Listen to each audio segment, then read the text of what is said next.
Hello, I am Bradley Morris, and this is Celeste Morris. And welcome to the Majik Parents Podcast. This is the podcast inside of the Majik Kids app, which is your home base for all the magical stories, music, kids meditations, learning activities you can use for homeschooling in classrooms.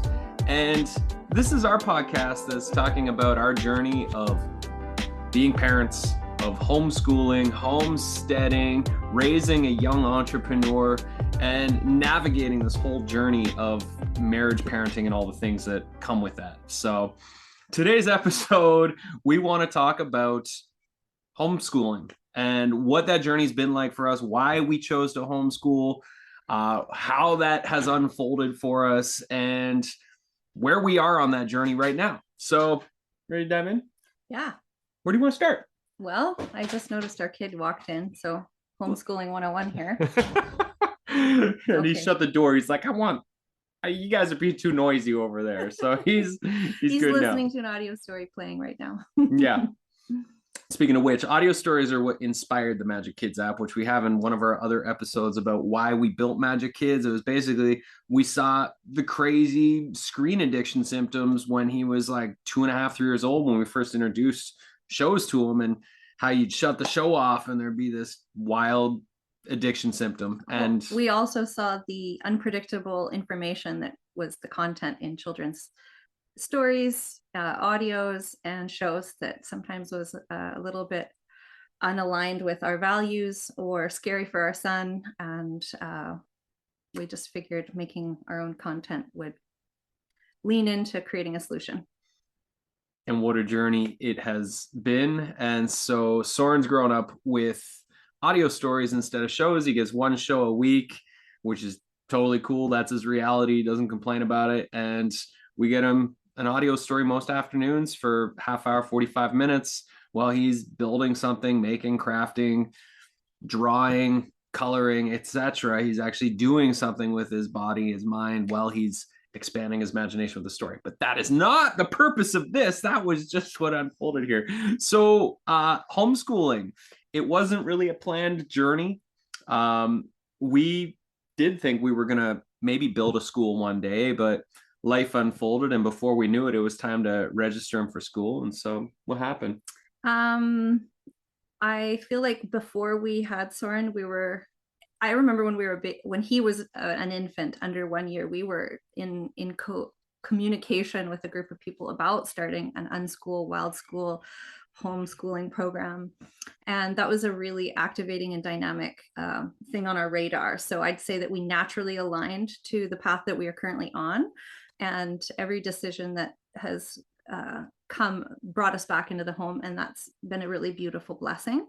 It started for us when Sauryn was 3 and he was living 3 doors down from a preschool. So we decided to register him for the preschool. And it was from 9 a.m. till 1 p.m, just a few hours. And it was a great introduction for him to learn to socialize at that age and emotionally regulate in a group and have other mentors in his life. And then we moved to a new location, and in our newer neighborhood, we enrolled him in a different preschool. And it was a lovely setting. A beautiful woman attended the children in a Waldorf-like way. It was very she'd leave enough room for the wildness of childhood. And I appreciated that very much, that the kids had sovereignty over some of their own choices of what they were doing. And she created rhythms that were really, really nourishing. But ultimately, step in here, Bradley, with one thing that you remember asking Sauryn one day. Well, I just remember that he was there for about 6 months of that second preschool, and every day started to become a battle of him refusing to go and him crying when we would drop him off. And eventually it got to the point where he wouldn't leave the front rug, that he would just like cry. And so I remember picking him up the one day, and I was like, buddy, like, you really loved going to this preschool. Like, what's changed for you? And he's like, I just can't focus on my projects. And I was like, oh, it sounds like you got some really important projects to work on. Okay.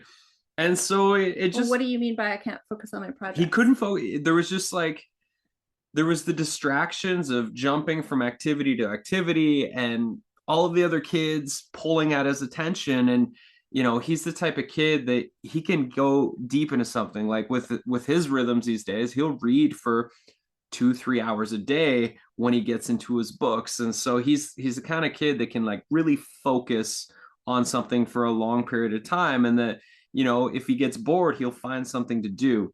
I could also say, in alignment with this particular environment, he's a very imaginative child, and he was really sparked and inspired in those spaces to socialize with the other children and play imaginative play.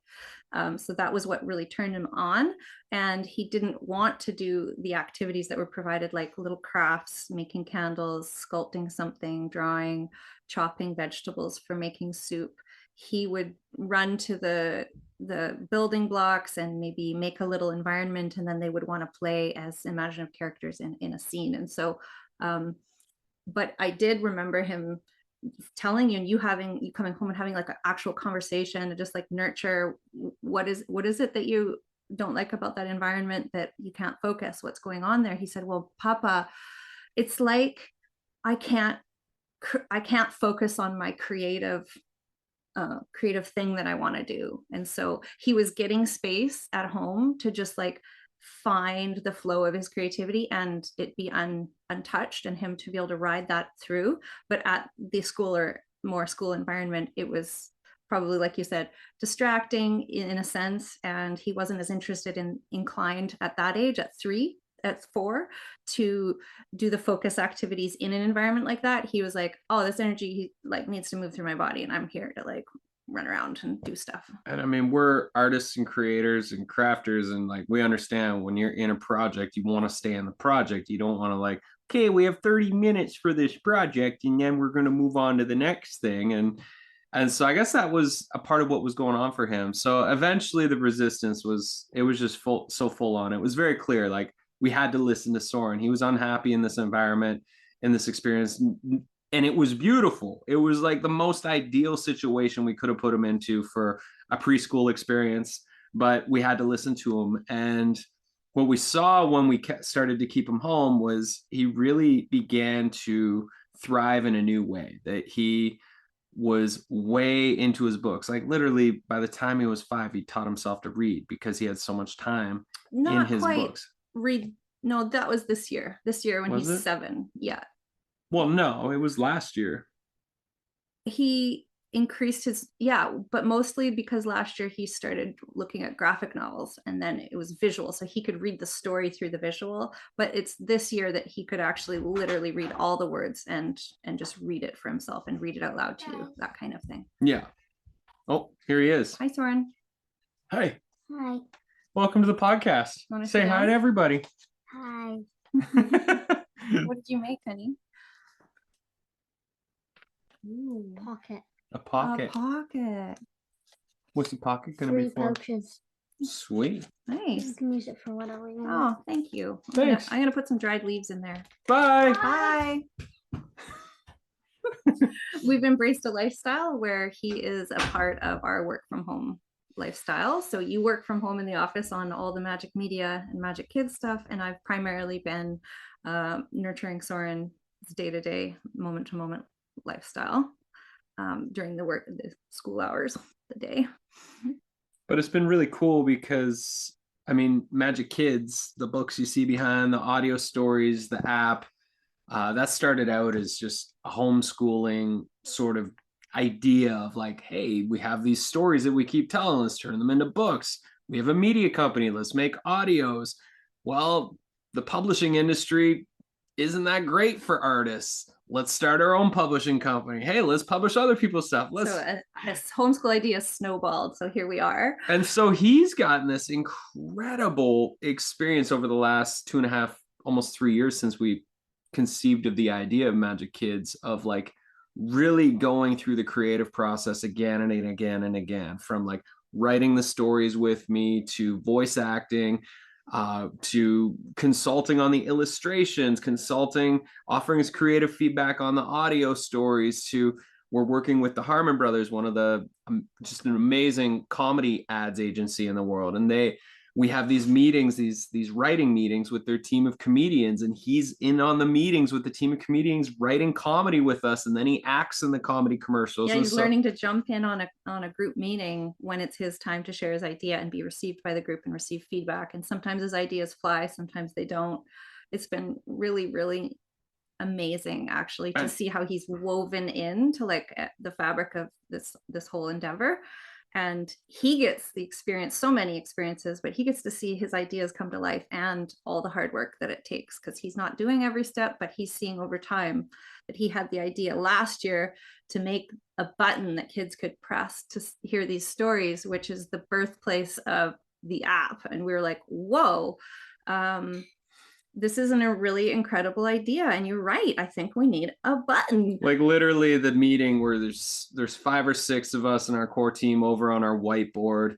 We're brainstorming marketing ideas locally, globally, online, etc. And he's at his little desk with his little whiteboard, and he just interrupts the meeting. He's like, listen up, everybody. What we need is a button. And he holds up his little whiteboard with a rectangle, and in the rectangle is a circle. Like, a button? What do you mean? And he's like, we need a button. Kids just need to push a button and a story pops up and starts playing.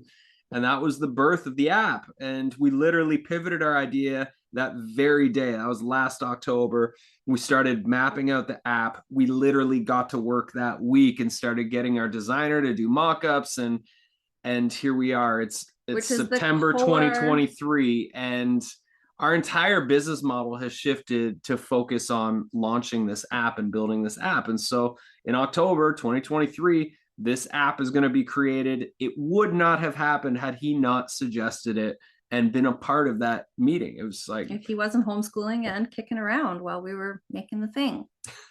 So, and also this is a core value that we have for why we homeschool, is we feel it's imperative just to listen to our child, to hear and encircle his natural emergence of his own intelligence and his innate being, and just discovering who he is and trying not to interrupt it, and trying to create an environment where it's fostered. So environment is key. So we felt in alignment with his own sovereignty and his own choices to be home with mama and papa. And when we asked him after the preschool days were starting to display his disharmony and discontent in the space and the reasons why, he had several reasons why actually, but when we said, like, what do you want?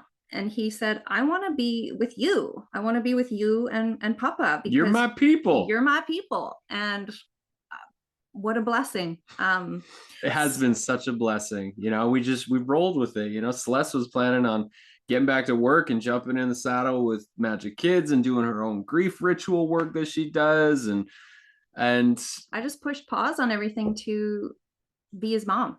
And that's my highest calling, and it's the greatest gift ever. And we've sacrificed in different ways to make this possible for ourselves. So it's not an easy choice all the time for every parent. It's not even possible for every parent. So we understand the complexities involved in this, but we can only speak for ourselves. And this was the true north that arrived through listening to ourselves and listening to our child. And one of the most amazing lessons that I've heard him share, which took me,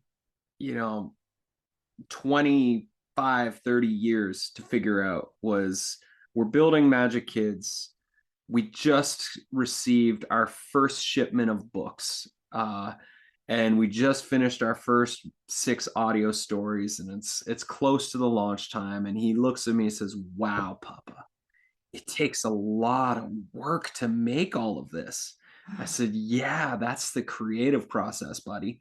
Like, coming up with the story is one thing, but to turn the story into the story that we finish with and the book, and to produce the audio and involve all these artists into the process, and then to produce and edit that, and then build the website and the store, and like many months went by from the conception of the first story idea to actually him holding the book, to us actually having it all available for sale. And he just, like, what a gift for him to realize that the creative process takes time. And he got to witness firsthand, like, the pain Papa goes through on some days when I'm banging my head against the wall when things aren't going right, or the time that we had an order of books show up, 600 books that weren't formatted correctly. And him being like, they weren't sellable. We couldn't sell them. They and were expensive to print. We'd worked so hard. It was devastating. It was devastating. He's like, it's okay, Papa. It'll work out. Maybe we could give them to kids that need books. And it was just like, he was so positive in that moment. Like, he's been a part of all these hiccups, and he's, he was the first kid to get to like play on the app and find stories to listen to and stuff, which was his idea. And I love how his innate imagination and ideas, which is part of his own genius that we've witnessed in him. I mean, all kids have beautiful ideas, but I know for just being his mom and watching him, I'm like, this kid is lit with ideas. This guy is like high in the imagination. And so what a gift for him to participate in a team of people, because we consider Sauryn a part of our team, and that he can cooperate with a team to see things through. And so that where the idea happens, that there's actually implementation with the follow through and the deliverance of creating something really special. And so in the process of homeschooling, we haven't followed a curriculum. We have followed him. And so we're more of the unschooling philosophy of like, life is our teacher. We're going to learn by following our passions. I mean, for me, I was a terrible student as a kid. I used to go for pee breaks 3 times a class so I could just go walk the hallways because I couldn't focus. But entrepreneurship was my school of life. I dropped out of college when I was 20 and I started my first business, and I've been doing that for 19 years. And that was what taught me about life and myself and what it takes to follow through on an idea and create something of value in the world, and to receive that value in the form of money and all the things that come with it. And so getting to witness him firsthand and to share those gifts at such a young age, and for him to be taking those through life with them is just such a beautiful experience as a parent and as a creative business partner. And as we've been arriving into the threshold of parenthood and having the huge responsibility of making these choices for this beautiful being, we've endeavored to allow him space to have a childhood,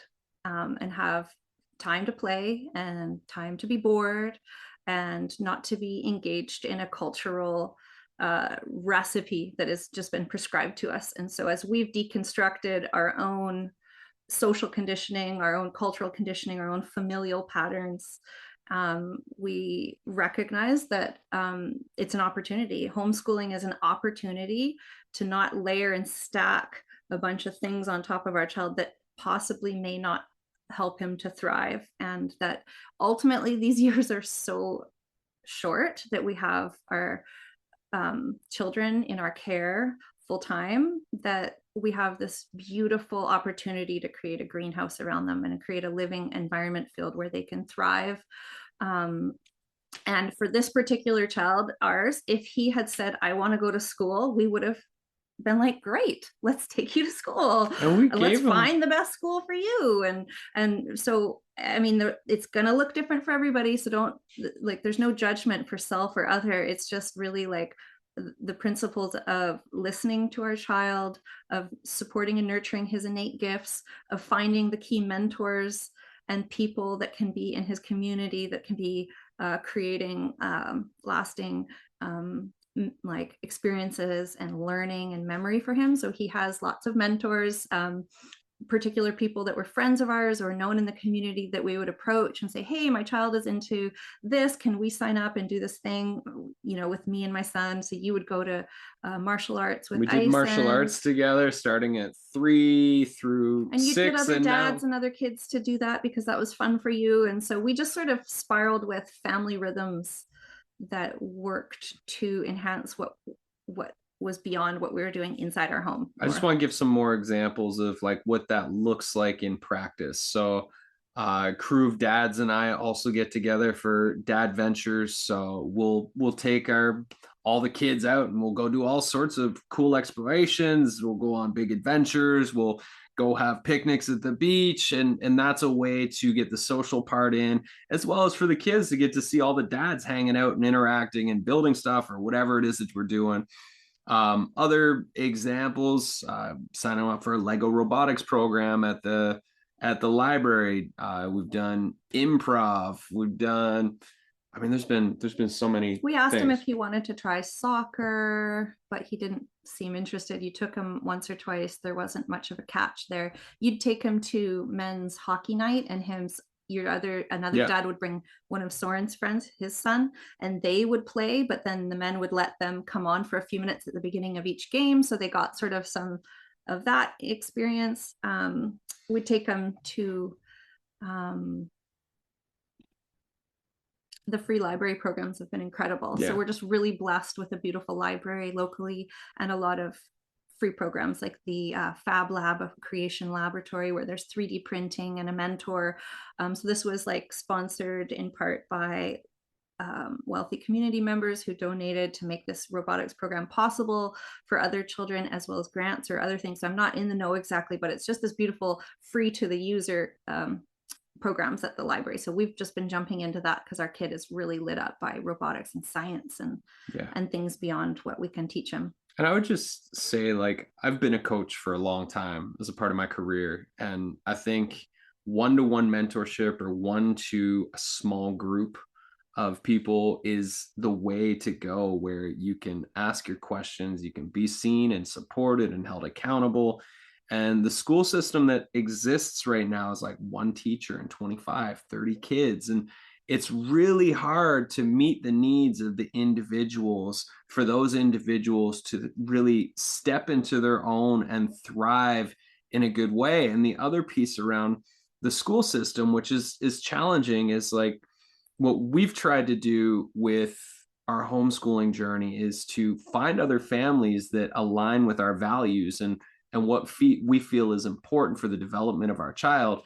And when you have a school, it's a melting pot. And so you don't always find everybody is on the same page with where their values align. And those influences play a big part in how our kids develop, how our kids see themselves, the social pressures, the peer pressures, and all of that can be challenging. But in this unschooling environment that we've created, it's allowed for us to find those other families and to set up regular rhythms and set up play dates and to share mentorship together. And that's been beautiful. And I will say, like, none of this has been easy. We've been figuring out as we go. There's been times where we're like, God, are we ruining our kid? Like, I never thought that. I've thought it at least twice. That's because you don't have as much FaceTime with him in the daytime. So you felt like you were a little bit less influencing what was happening, and because we are two totally different types of people, so the way in which I was nurturing Sauryn's homeschooling in the last 7 years sometimes may have felt like it was beyond your control. Yeah, totally. I also wanted to name the well, darn, my thought just slipped, but it'll come back. We're talking about values. We're talking about aligning. Yes. So one of the things that was really important for me is just creating rhythms and rituals so that we could honor who we are as people. So we need to listen to our child, but we actually need to listen to who we are as parents. So if anybody out there listening is endeavoring to homeschool your own child and you're curious about that, the first step is to listen to what type of person you are and what meets your needs. So I'm the type of person that would prefer to have a slow morning at home where we can wake up without an alarm clock. For those first 5 to 6 years of Sauryn's life, I was really just banking and catching up on my physical health, and my sleep was really important to me.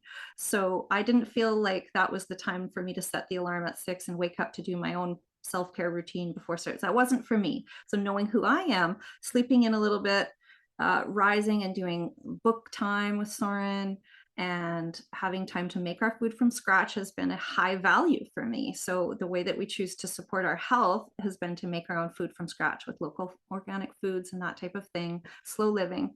And that's been a really beautiful journey. And through that, I've been able to nurture his own independent play in small bursts every time that Sauryn would engage with play with me since he was really little. We'd get into something and I'd set up into, oh, let's play with these little characters and here we go, and I'm in it with him and we're in an imaginary world. And then a few minutes would go by and I'd be like, oh, sorry, mommy's just going to go to the bathroom. And I'd step out and I'd just sort of go to the bathroom, but I wouldn't return immediately. I'd just sort of linger on the edge and I would listen, and I would not interrupt him if he started playing on his own. And I'd be like, that is a beautiful gift. And I'm just going to creep to the kitchen and I'm going to chop an onion for prepping dinner, or I'm going to sit and stare at the wall to like catch my breath.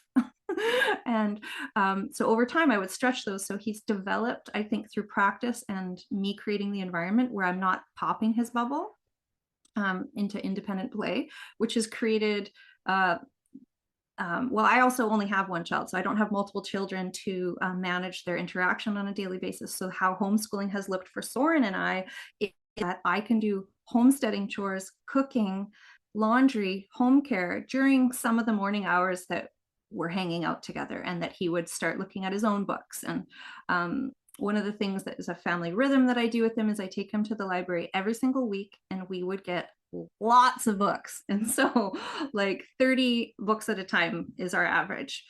25 books at a time is our average. And so I figure this kid loves books so much, it's an innate joy for him to read books, but having a huge variety and rotating them regularly has given him time to just like sit with them and look at them. And last year I would try to sit down and like kind of teach him some words on how to read. I'd point to them, I'd pronounce them, I'd slow them down, I'd maybe point out a few things, and every Don't time do that, he's Mom. like, don't do that, like just read it. So I'd be like, okay. And then now he literally taught himself to read by himself, which is really remarkable and beautiful. And I would have to accredit that to the amount of books that we get from the library and just giving him time and space to dive into book time for himself. He has that time and space because he's at home and he's bored.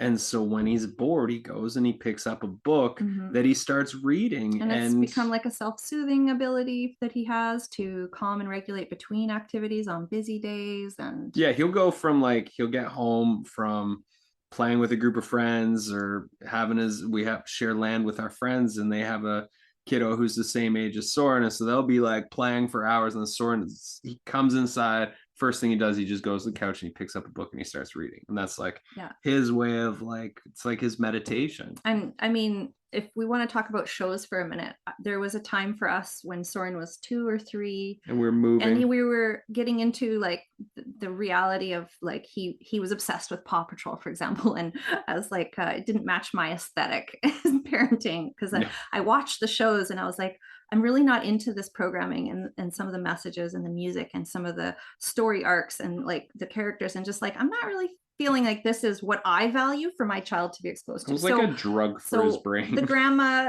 one of the grandmas bought all the toys for him. So he had the toys and he was allowed to play with them. Not allowed, but he would play with them and do imaginative play with them. We tried to limit the amount of shows that he would watch of those, but it was like what he wanted to watch. So we would like orient him to other shows, and we tried all sorts of shows, but a lot of them he would be like, that's scary, and like not like the evil versus the good characters in a lot of shows. So we went about trying to reduce the amount of shows, but the thing that got us really into audios and books, and like kind of saying, I think we'd like to like not be a family that has lots of TV, just because we don't want that for his brain. Not that it's not so much easier for parenting to have something that your kid can do, but we've nurtured his ability to reach for books, and it's taken years, but it's a beautiful thing. Well, and it really did come to a crux when we were unexpectedly in a whirlwind of moving and having an injured dog who required like so much attention every day. You were working flat out. I had Sauryn, who was 3 and not able to really listen to directions of like, don't touch the dog, I'm just trying to wash his wound right now, can you go do something? Like, so I'd like put on a show for him, and then I had to pack our house unexpectedly and move within 10 days, and we didn't know where we were moving. So we're in this like upheaval time of crazy, and we leaned on shows, and Sauryn got like a lot of shows for for a couple weeks months, over a or couple months, months. Yeah. and that's when Yeah. that's when we recognized the difference, and when we noticed the addiction patterns in his brain, where he would wake up and the first thing he would say in the morning was, "When's my show?" or "What show?" Yeah. Show. And it was like, We're like, whoa. holy. And then we'd shut it off, and we noticed in general his attitude was like angry, irritable, moody, tired, like just not his natural regulated. spark of himself. And so we discovered audio stories. It started with just like getting the CDs from the library. And then we transitioned and we started finding all these other audio stories. And what we found was really cool, because Celeste would like put out an activity. It'd be like Play-Doh or blocks or crafts or whatever. There'd be a Soren, thing. do you want to do this thing? I just sort of put out some options and I'd turn it on, and then he would just like be listening and gravitate. And then his body would guide him to something that he wanted to do. And then he would be active, kinesthetically creating, and while his imagination is expanding. And so that was really like the foundation of what started Majik Kids and what inspired us to go down this path, because we wanted to create really high quality, values aligned, magical stories for kids, because so much of what's out there in the children's entertainment space is like junk food for their brains. Yeah, it's really not instilling positive values. It's not uplifting. It's not inspiring. It's not teaching them anything of value for their lives and their development. And so we're like, it's filling them with content that is preventing them from having their own imaginative development. It's sort of force feeding them information. And to be honest, a lot of them were rotating in, you'd put on one and you try to go get some stuff done, like cooking or doing whatever you got to be doing, get a bit of work done. But then it would cycle into a new story, and all of a sudden you'd come in and you'd be like, what is this? Like, what are you even? And you just like I realized like that I couldn't trust the channels that I was setting him up to listen to, that it was just like, And it's so important. Our environment, what we consume and take in, the food we eat, all of these things influence who we become in our lives, and what we create and what we put out into the world. And so it's so important what we allow into our children's consciousness and into our own consciousness. And, it's love or fear. Are we bringing love in? Are we bringing fear-inducing things in? And the nervous system responds very differently between those two types of things that we're pulling into our body and into our minds. So something else that I found really valuable in the homeschooling journey was developing community. And so when Sauryn was 6 months old, I started a group with a few other mothers who had babies at the same time. I noticed that because we live on a rural island, there was an influx of births here on that. And I was like, who are these other parents? Because this is like isolating, and living rurally is extra isolating. So we would get together and have like tea and little get-togethers, or go for walks. We'd meet up for mom walks. So when Sauryn was really little, those key relationship buildings, like I'm still friends with many of those women, and it's really nourishing to develop relationships right off the bat when you have kids. And it's special for them to have little friends that they've known their whole life. And then it would continue to be school age for Sauryn after the preschool years. And I noticed that a lot of his best buds or little friends that he really enjoyed playing with were heading off to school. And so come September, October, November, December, the influx of everybody being busy 4 or 5 days a week, and then sort of seasonal flus happening where, you try to get together with people and it's just like your orbits aren't lining up for scheduling. So that's a huge thing. It's just a real life thing. It's like there might be beautiful people that you meet, but it's kind of a unicorn to find another family where you enjoy hanging out with the parents. There's value aligned parenting. The children get along and love each other and are in healthy innocence together. And that they're actually available at the same times that you are.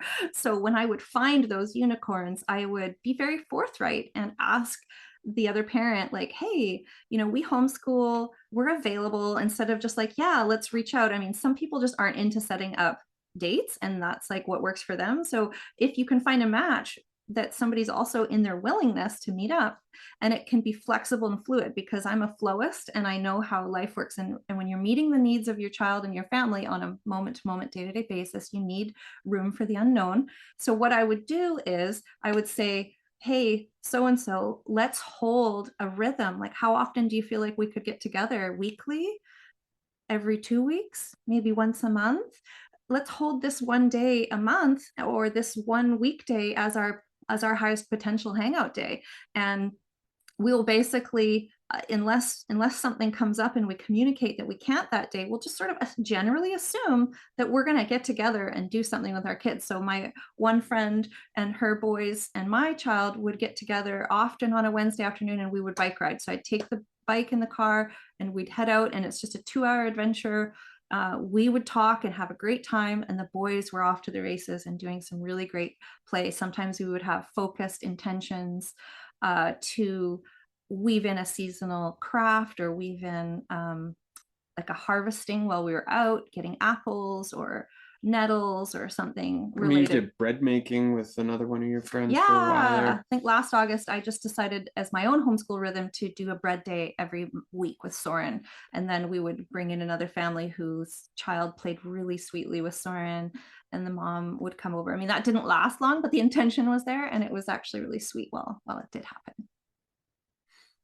So that is a little bit about our homeschooling journey. I'm sure as these episodes unfold, there's so many more directions we could go with this topic, but we just kind of wanted to brush over what that journey's been for us. And we did not do curriculum like Brad said. I felt like for our child under 7, my ethos was play-based learning, experiential learning.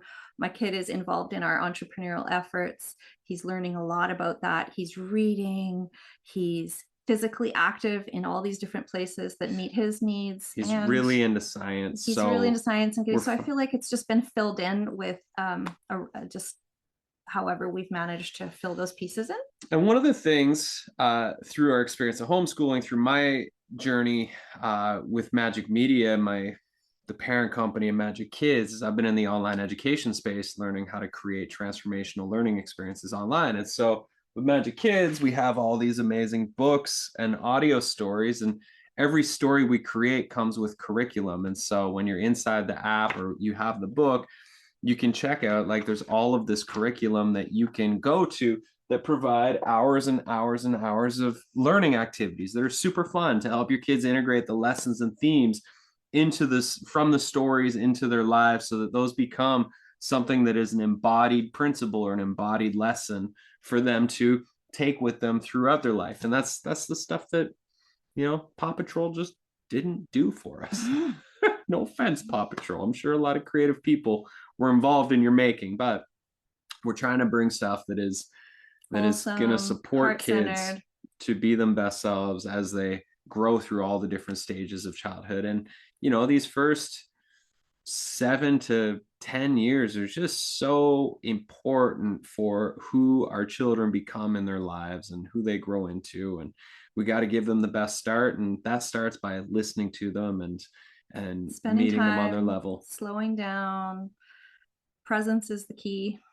Just being present with yourself, listening to your child and yourself, and following where your interests lie and what nurtures you. And so we've gone through different seasons of struggle and hardship. And during those seasons, our homeschooling journey looked different. And that was just part of the natural adjustment that we would unfold to make sure everybody was getting enough of what they needed to be able to show up on our day-to-day life together.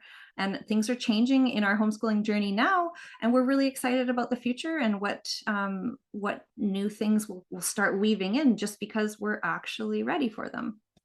That's right.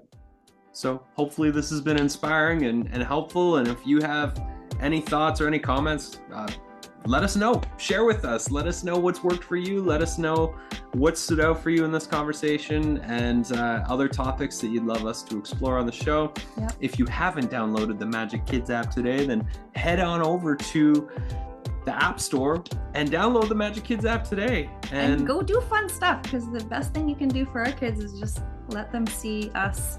They're watching. They're watching. So we're just going to keep learning and pursuing our own passions. And right now that looks like meditations, audios, really amazing content of music, and curated greenhouse for your children.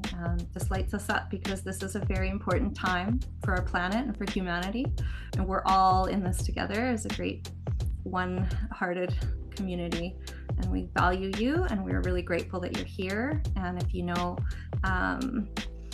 your child, just keep loving on your child, keep loving on yourself, because you're doing a great job. Thank you so much, everybody. Thank you for Hear us next time. By. See you later.